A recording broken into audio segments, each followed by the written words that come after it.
I Yeah. love garage selling so much. And like finding a teddy bear for 30 cents that I know is $6 on eBay, that high is the same high I get doing a $50 million IPO on an NFT project. They're not any different. I'm just in the cocoon of my process. You got your perspective. I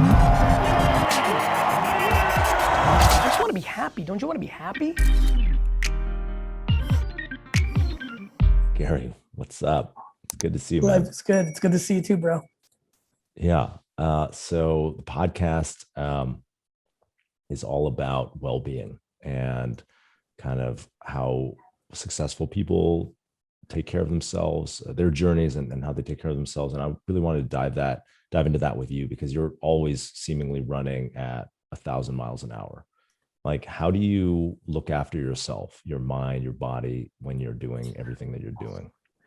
I think this is a great question. I think, first of all, thank you for having me on. And second of all, I'm really enjoying watching you go through your process here because I think you have a lot to add to a lot of people. And I know a lot of people look up to you. And so I'm really enjoying it. And I know I've been pinging you occasionally, telling you that. And so that's why I'm so happy to be on the podcast. I want to keep seeing you doing it.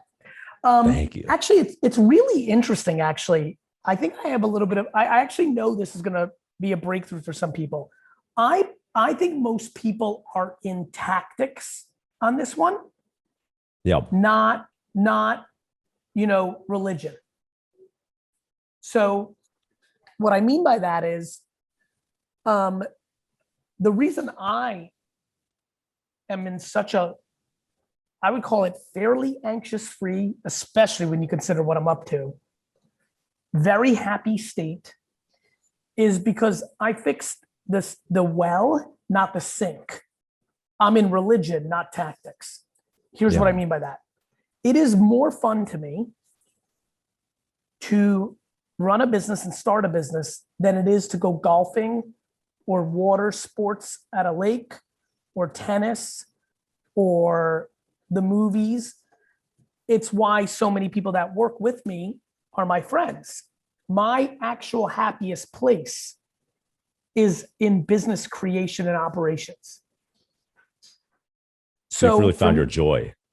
Yeah, this is why I was so unhappy in my youth, at least from my school day to day. I was so quickly, call it third grade, fourth grade latest, in this weird kind of like wisdom. I spent a lot of time with grandparents and old people, not my grandparents, because unfortunately they died in the old country in Russia, but would always be attracted to old people, would sit with them on the bus and talk to them at the park. And I don't know if I'm an old soul or I extracted a lot of wisdom, but by fourth grade, I'm like, oh, this is not for me. That's okay. That's not like I'm a spoiled brat and I don't want to do school. It's, oh, this is really not for me. I really love this business, selling baseball cards, lemonade stands. Like in the summer, it was more fun to me while my friends were like, hey, let's go do slip and slide or play baseball. I was like, yes. And I like those things. But 1 out of every 2 days in the summer, I was like, let's go wash cars. Let's do a lemonade stand. Let's start a flea market. It was just very natural for me to want to do business. And so this is why I'm always interested in doing longer form content, because I want people to hear this. I don't burn out because I'm not about the money. I'm not buying homes that I can't afford and I need them. People burn out when they're anxious or stuck. I don't need the money to buy something to impress people. I don't need the money to pay my bills. Why? Because I live far more humbly than my earnings. And I did that, by the way, Justin, not today when I make a lot more money. When I was in my early 20s building my dad's liquor store for him, I was making $40,000, $50,000 a year.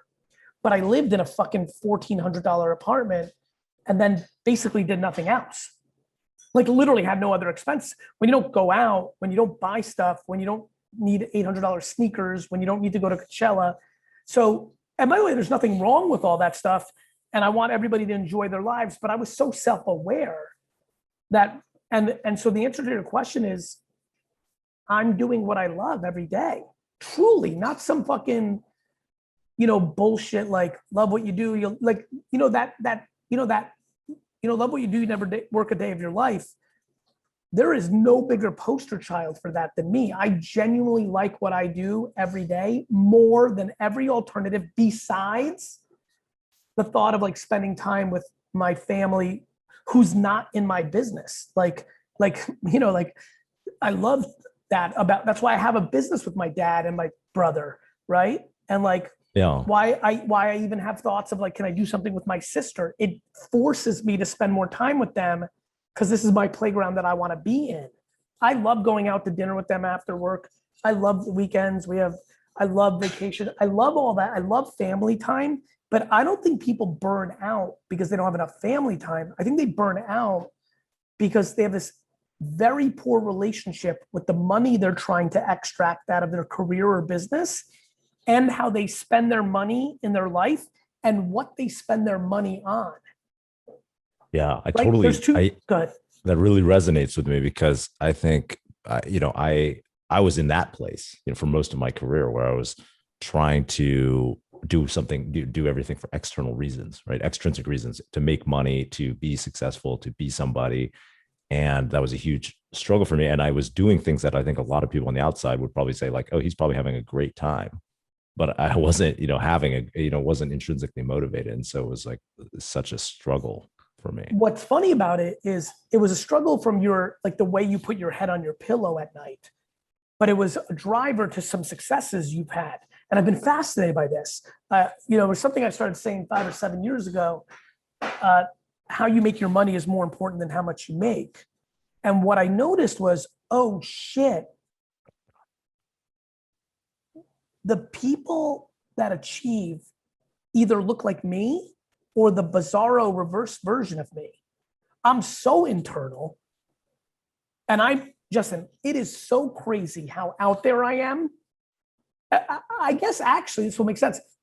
I think if you're going to be really out there, like you and I have been you've been in your past, and I think it's one of two extremes.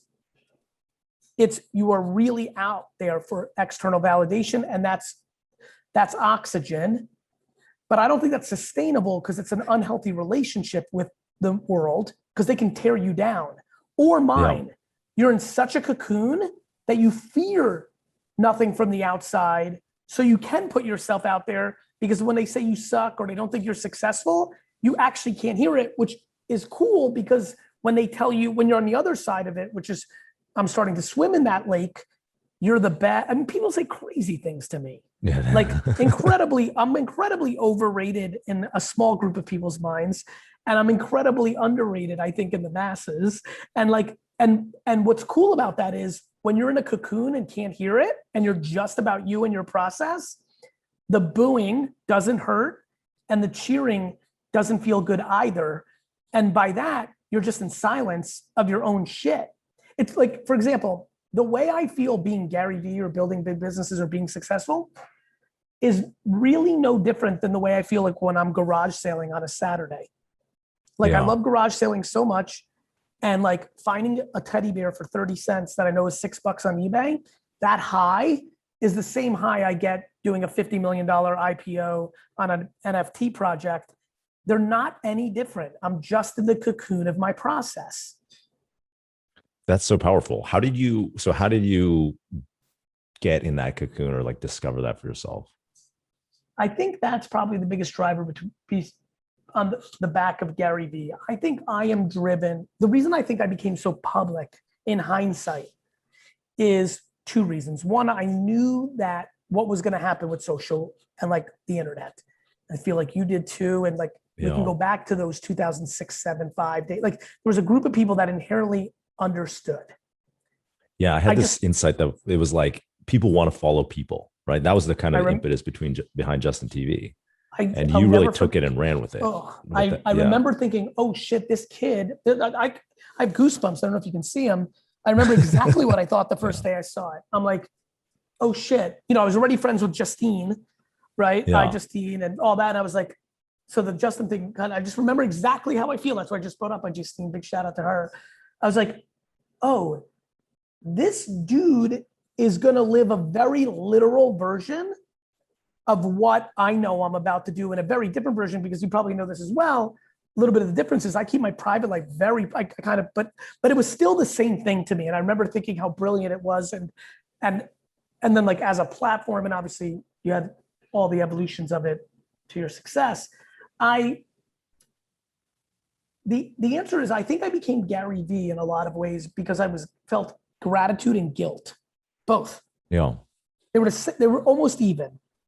The answer to your question is impeccable parenting, ridiculously fortunate circumstance, being born in the Soviet Union, coming to America, having nothing, being in the 80s in New Jersey, which meant you spent 10 hours a day outside, luck of the draw on DNA.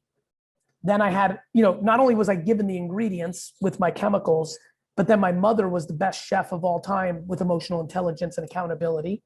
So like, how do you build ridiculous self-esteem while not creating entitlement and delusion is fucking hard. Yeah. And my mom did it for me. She cooked that meal. So I almost feel like, and it took me a while, probably last 3-4 years, even on this one, I was like, oh shit, this is just homage to my mom. I want to do for the world what my mom did for me. My mom did this for me. People really gravitate towards my words. I have a communication style that really is unique. I can do this for the world. And this is awesome. Like being admired is so much more interesting than being known. Like when I look at somebody looking at an athlete or a social media influencer or a model or an actor, and I see how they react to them versus how I see how people react to me, I want everybody to live my life for them. It feels incredible to be asked for a selfie out of the admiration that you gave them something that really has helped them versus they wish they were like you or think you're hot or like it's cool. Yeah. Has been really incredibly rewarding. I get that. It's nice to be admired. It's an intoxicating feeling. And the only way you could be admired is not put on a pedestal for an accomplishment, is you're impacting them, not they like what you've done. It's a different level it's a different version of admiration. So anyway, how did I get there? By being incredibly fortunate that I had chemicals and parenting and circumstances that put me there, and then had the DNA to become aware of it very early on and then hone it. I became, in high school, I realized, why is peer pressure not penetrating me? It's very weird. Mm-hmm. Just to tell you, the 14, 15, 16-year-old me would have conversations with him of like, why is this really not working on me? Like, why am I willing not to compromise on things for popularity? Why am I willing not to be mean? If I'm willing to be a little bit meaner and pick on kids, I could go to that next level and be at the height of popularity in high school because I was right there because of my personality, wouldn't compromise it. And that's what was needed for high school in the 90s. You need to go that next tier. You had to compromise a little bit on kindness. It wasn't cool like it is now to be sweet and warm to everybody. Yeah. But I had to be that because that's who I was and that's how I was parented. Or later, even in like college, like, why won't I do these drugs? Because I know that will get me this girl. Right now, like you would have these conversations with yourself of why you wouldn't compromise to peer pressure or outside validations. That's a really high level of self-awareness for a young person, to be able to have that internal conversation where you have that metacognitive like analysis of why you are a certain way. And then, yes, and it's like cool to figure out that in my 40s. I'm like, fuck, I had that. Cool. How do I talk about it? And then in parallel to that self-awareness, have a level of humility to not think you're special because of it. So the thing I'm fascinated by is how powerful to anxiety, starting back to where we are, how much humility and accountability make me happy on a daily basis. So how do you, how do you communicate that to other people, or how do you teach that to other people? Because you, like you said, you had all these ingredients, and then your mom was this amazing chef. And then a lot of people following you, they might have not have started in that place, right? They might not have, but they're aspirational. By seeing, where my confidence came from? My father. My dad was on the opposite side. and I was his son coming into a business, and I spent a decade plus pounding my dad. Now, what I learned from that is, just like I know that in many areas that don't come natural to me, for example, if you asked me right now on the podcast, Gary, can you become a better singer? I'd be like, of course. I can become a dramatically better singer. I can take it seriously mentally. I can hire a voice coach because I can afford it. I can practice every day. And in 3 years, I could become a much better singer. Can I become Beyonce? No. And what happened was, Justin, watching my father, and then subsequently the last 20 years, 25 years, watching people that are very close to me evolve, and then watching my own self evolve in an area where I really struggled, which was, believe it or not, stick with me here, candor. I'm incredibly candorous as GaryVee in my content. I was incredibly visceral to conflict, which made me incredibly not candorous as Gary Vaynerchuk, the executive, which created macro entitlement in my organizations and created vulnerabilities with my direct reports that I wanted to be different about in my 40s, and have gone through this incredible journey on standing up what I call kind candor, which has been a missing ingredient in my career. And in the last 2 years, I think a lot of things have exploded for me in a positive way professionally on the back of me starting to evolve on something that doesn't come natural to me. My mom doesn't have it either, so she didn't instill it. And thus it was a vulnerability. And I can't believe how much further down the path I am. Same with my physical health. 38 and a half years of garbage around muscle gain, but least natural thing. I have a workout later today. I'm like dreading it every day. I've worked out every day for 6 years and still dread it, but fought through it. And what that did was give me the confidence that the kid or the grown up on the other side of that TikTok or that Facebook post or this podcast. And it's why I think I give a good interview. People are like, man, you give a really good interview. I'm like, it's because I'm desperate right now that there's one person listening to this. And I know what kind of inspiration you are to so many. So I'm imagining who's listening. And I know my name is this week's guest. So I'm imagining who's listening.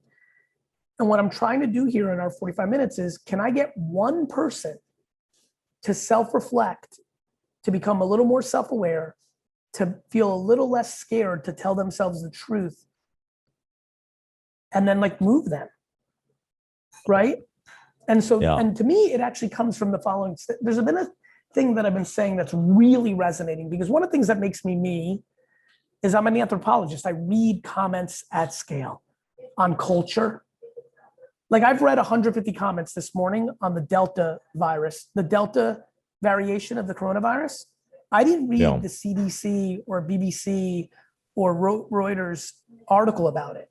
I read 150 to 250 comments and observations this morning on Twitter and Instagram and a Discord on what they think, what I care about, what people's interpretations are. Correct. You got it. Yeah. So that's what I do for a living.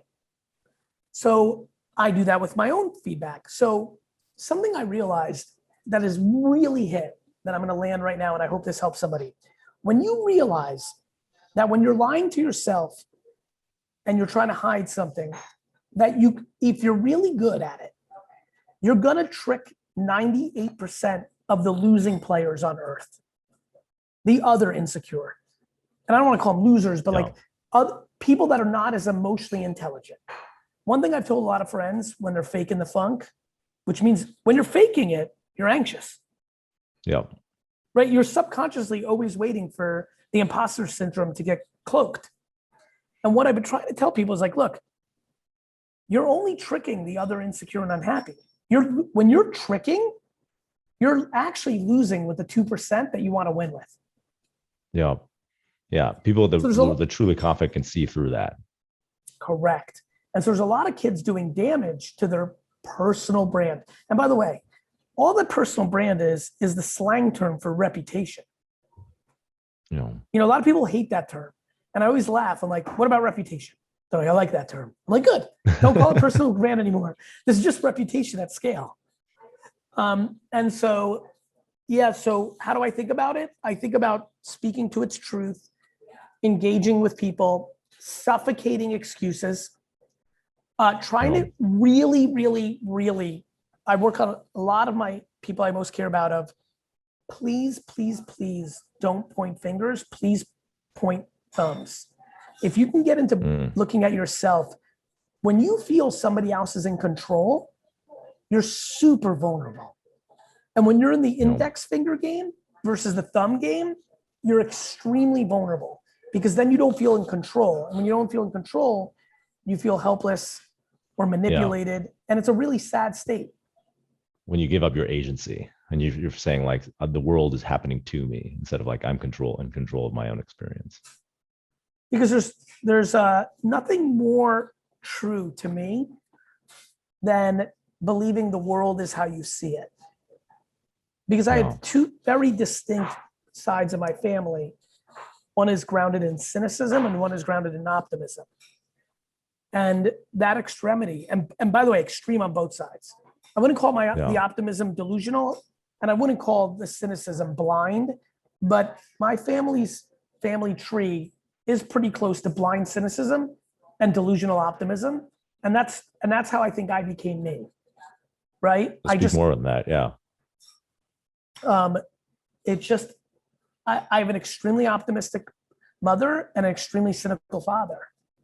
And their sides of the family played out that way too. And it just gave me a huge perspective on life. Like every situation, I could literally see the opposite. Like I live life and why I think I'm balanced by literally seeing the world through both sides of the family's eyes. I could see every situation and be like, my dad thinks that kid's gonna steal. My mom's gonna think that we can reconcile him. And so like everything I look at, the reason I think I've not gotten into trouble from overextend myself and lost is I'm too practical. I see the wrong in everything. But I choose the right in everything. I see the wrong, but I choose the right. Was it always that way? Or like, did you train yourself to kind of embrace the optimism side? I was always naturally optimistic, but then when I started spending time with my father in my teenage years at the liquor store, when he's like, the employees are going to steal, the customer's going to steal. It was just that immigrant shit, you know? Yeah. Like, and I used to blame him. And then I got older and realized, oh no, I'm so wrong. My dad was born in a country where that was true. In a communist country, everybody stole everything because the black market was the country. And so I had to become more empathetic. But nonetheless, yes, it was always that way. However, in where you're going with the series of your questions, I believe in osmosis. How do I teach people? By talking about it 24/7. Like what you put in your ears becomes your truth.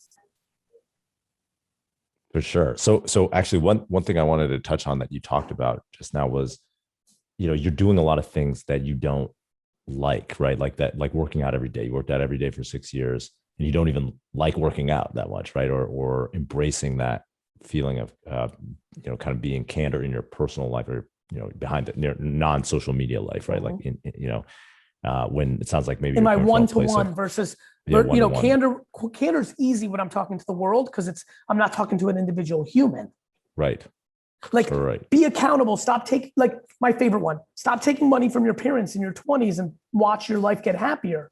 Very easy for me to put on Instagram and TikTok, but I know people who are 27 that are friends of mine that are doing that. And it's hard for me to say that to them.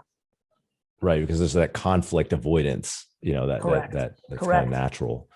And so how do you motivate yourself? Like you don't have to do anything you don't want to anymore, right? Like you're successful. How do you motivate yourself to do those things? Right. That was something that, similarly I embraced much later in life in my 30s. Like I was like, okay, I'm going to do a bunch of stuff that I like hate doing that doesn't come natural to me. How do you keep motivated to do those things and make those changes? By two things.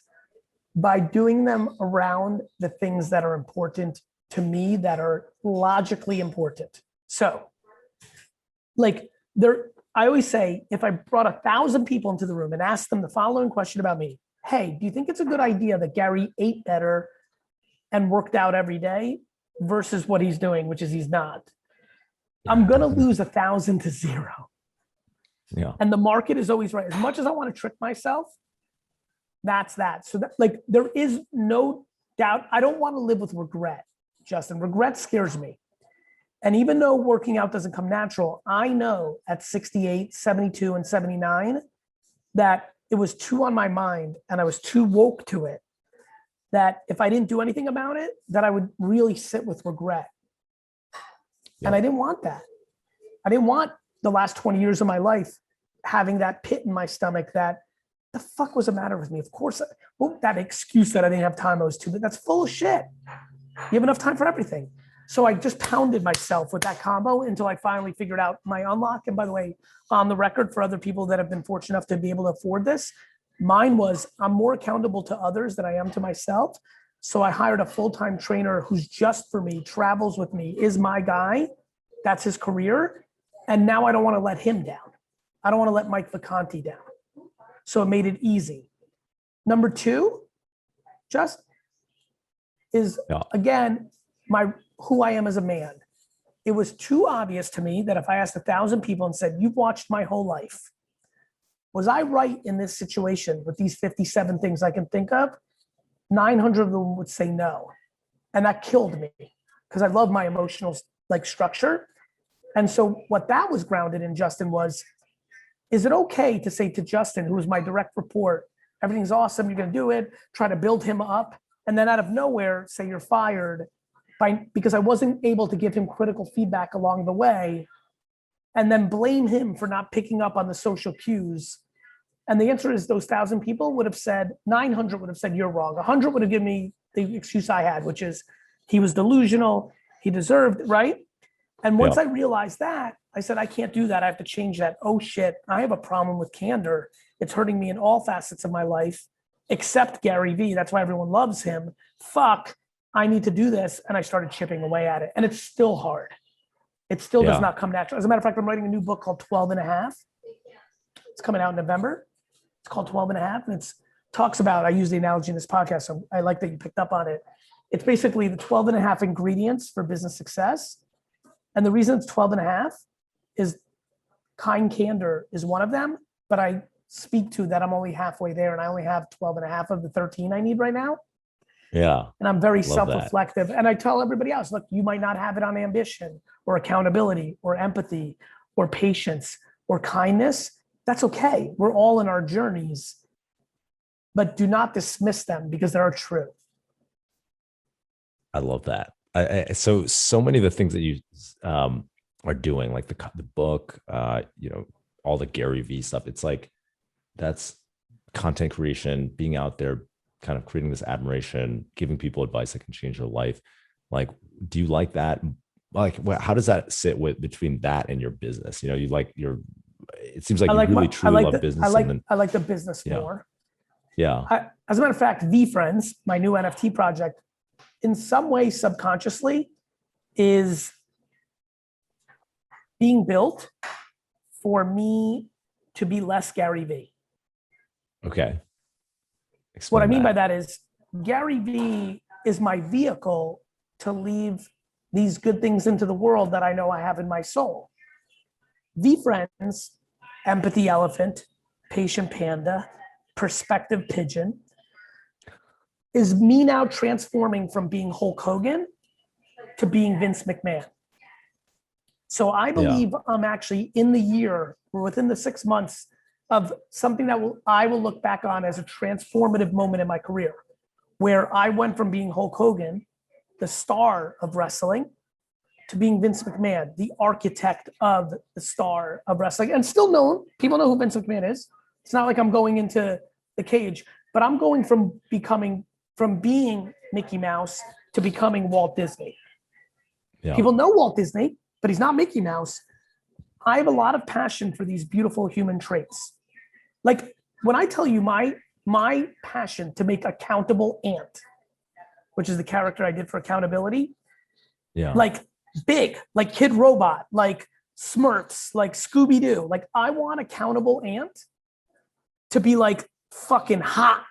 Like whether I make a streetwear brand and do like Bape, or whether I do a Sunday morning cartoon, or whether I do a serial, like Accountable Ant and Patient Panda and Empathy Elephant, I'm going to take Gary Vaynerchuk was the architect of GaryVee. The delta between GaryVee and all the mental strategy stuff versus Gary Vaynerchuk, the architect of it, and then the day-to-day operator of the 1,500 person VaynerX ecosystem, it's actually not even close. Don't forget, I was 30 before I made a single piece of content. It wasn't like I had this, I need to move to LA and become famous trait. I had this, oh shit, YouTube and Twitter are gonna be the most important shit. Fuck it, I'm gonna, like, what do I do? Like, oh shit, I'll just jump in and take this spot for now. And now the next chapter of my evolution will be building the most significant intellectual property. I believe that VeeFriends will have incredible legacy as the first intellectual property that was $1 billion intellectual property built from NFTs, the way that Star Wars was built from film, the way that Harry Potter was built from books, the way that Angry Birds was built from iPhone games. And what that will allow me to do is have GaryVee take a back seat to the way I build up these far more palpable. I mean, me, I'm a high energy, East Coast, aggressive, Jersey, white male. Like I'm not for everyone. And the fact that these characters, the 268 of them that I stood up, they will be for everyone once I break them down into 8 to 12 categories. And I still can, through them, help people unlock these emotional traits that are absolutely, Justin, back to the beginning of this podcast, the foundations of happiness. Fuck this. Like, how do people not, like, the whole like money happiness thing pisses me off. Like, how many people do we need that are trillionaires that commit suicide, or how many people that you meet that are well off, that are deeply troubled? Like, there is no correlation of wealth and happiness. How the fuck are we still confused? This whole I'd rather cry in a Ferrari is only said by people that don't understand. Nobody, I get that comment a lot. You want to cry? Yeah, I hate that comment. Like, fuck that comment. I'd much rather be smiling in my fucking leased Honda. Who the fuck wants to cry? Because crying in your Ferrari doesn't mean a tear once in a while. It means you are unhappy. You are insecure. You're buying Ferraris to show people that you made it. You're trying to impress people you don't even like. And so how do people, like, so much of society like catches us in that trap, right? Like, it's almost like everything, Instagram, social media, like what you see on TV orients people around. If I make more, if I become more successful, I'll finally be happy. And so how, I don't know, it's hard for people to break out of that. I'll be honest with you. I actually don't think, well, first of all, you know this, it starts at home. Yeah. You know, like the household you grew up in and what they valued. You know, I love stereotypes because stereotypes are flawed, because making judgment on people, like everyone's, is ridiculous. But stereotypes are also have nuanced truths. That's how they became stereotypes. When I think about cultures that are more happy, like just they're more free-spirited or happy, you know, you see a family environment where what they cared about was like family dinner on Sundays or always dancing and music, and like, it's just so obvious to me from afar. You know, the way you answer it and the way you attack it is in the meta right now. We are two gentlemen who, through hard work and serendipity and timing and a million trillion other variables, have achieved business financial success. Yet we feel compelled, like a fly going to the light or those bugs outside in the summer, to talk about these things because we just inherently know that if you think a Ferrari and a Rolex is going to make you happy, you are delusional. And like, and we've taken on this, and we've experienced it from different, you know, different angles and different lenses. You know, I'm coming from a place of somebody who has never showed that. I've never, you know, I was never attracted to it. None of my friends were that. I've never showed that in my content. It's not what I like.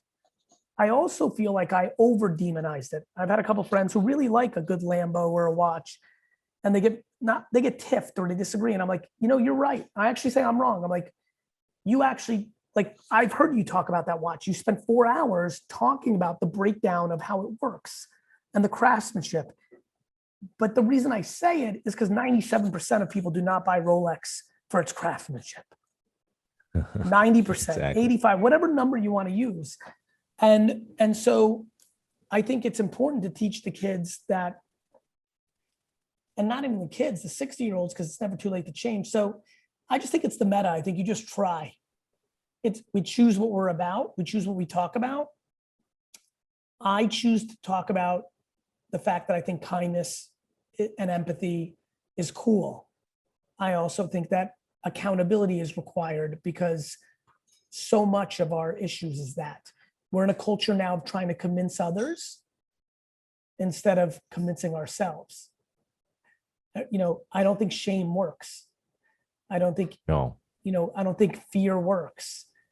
And I think multiple people do that to each other from different angles. And I'm just trying to watch and observe, and I'm trying to put out, I have a lot going on. Why do I want to do this 45 minutes? I want to keep seeing you win because I see something from afar in the way you're doing it. And Appreciate you. when you're Yeah. up to something and you see somebody else have the potential to like expand on it, we need as many allies into mental happiness as possible, and so that.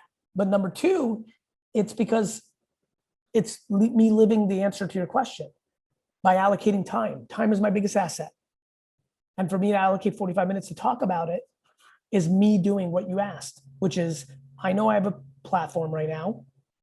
I especially have a very unique platform. I have incredible, right now that every kid wants to be an investor and a businessman, it's fucking crazy. It must be crazy for you too. When we were growing up, how old are you, Justin? It was not, I'm 38. I'll be turned 38 this year. Amazing. So this because you lived it too. It's insane. Like every 14-year-old, boy, girl, I'm an investor. I'm a entrepreneur. I'm going to be an influencer, make my own money. Like this is like, it's like the whole world turned into who I was at 14. But I was the only one at 14 when I was a kid. Now it's the standard. So now I know a lot of these kids, now that the world's opening up a little bit, I'm getting outside.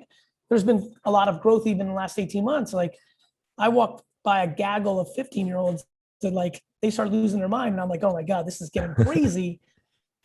So what do? I'm very thoughtful about what I put on TikTok. And if I can get those kids, if they think I'm cool, if I can get them addicted to happiness around good things, kindness, like doing it for yourself, not for anybody else, all that stuff, then you're leaving a little bit of a legacy. I love that. Which is absolutely my selfish place. My selfish place is the curiosity of how big of a legacy can I build? And the only way I know how to build a legacy is not how much money I make. Nobody gives a fuck. A small group may, but they're not sustainable. Anybody who cares about my net worth or how much money I made, I'm not going to penetrate them anyway. They're looking for short-term proxies of endorphin like hits. Like I'm looking for people that are looking to run the marathon. I'm not a sprinter. I'm not Usain Bolt. I'm not a sprinter. Yeah. I'm a marathon runner. I'm in Kenya every day running 400 trillion miles, Awesome. That's amazing. I love that. I love that mission. And I love that you're putting time into that, even though, your business is your like number one passion. It's kind of like the opposite for me. I realize that like, I love creating content more than I ever love running a business. Like this is what I really love to do. And so, awesome. It's funny to see that. It shows. Thank you. I've been reflecting to like why your work recently has been so catching my attention. That sentence made a lot of sense to me. Yeah. I always just and it took me forever to realize that about myself. It took me like 36 years where I was like, oh, I should be a business person. I love, my mom was an entrepreneur. Everyone around me, all my friends were entrepreneurs. That's what I thought I was supposed to do. And then, and I was just, the content was kind of incidental or whatever. And now I'm like, oh, actually, I really love creating content. Like I didn't love managing people and running a business. Like I'd rather just be an investor and content creator, and even saying just is that hesitation, but that's my true joy. And so I'm happy. It's funny. As you were talking, I'm like, my brain went to this place where I'm like, oh, I'll definitely I'll definitely do that at some point. At some point I can see myself at 75 to 80 or 63 to 68 during a transition and go back. What a lot of people don't, it's funny. So many people think I'm a motivational speaker and that's it. Yeah. That I'm a content creator. Like people literally I read I read everything. They're like, but what does GaryVee do? And I laugh because literally every day of my life that I've been a professional, from May 1998 to June 2021, every single day, all 23 years of my entire professional career, I have been the operating engine of a business as the last line of defense. I have run a business every day for the last 23 years where I am the singular energy that is required to make payroll. And I love that. That being said, could I really enjoy not operating, not having that responsibility, doing the content thing and investing? I could. And I think a lot of people find their way to that place. YouTube watcher, what's up? It's GaryVee. First of all, thank you so much. I hope you're doing super well during these times. I also want to ask you, please subscribe because my commitment and exploration of YouTube is about to explode. Stories, polls, more content, more engagement, more surprise and delight. This is the time to subscribe. I hope you consider it, and I hope I see you soon.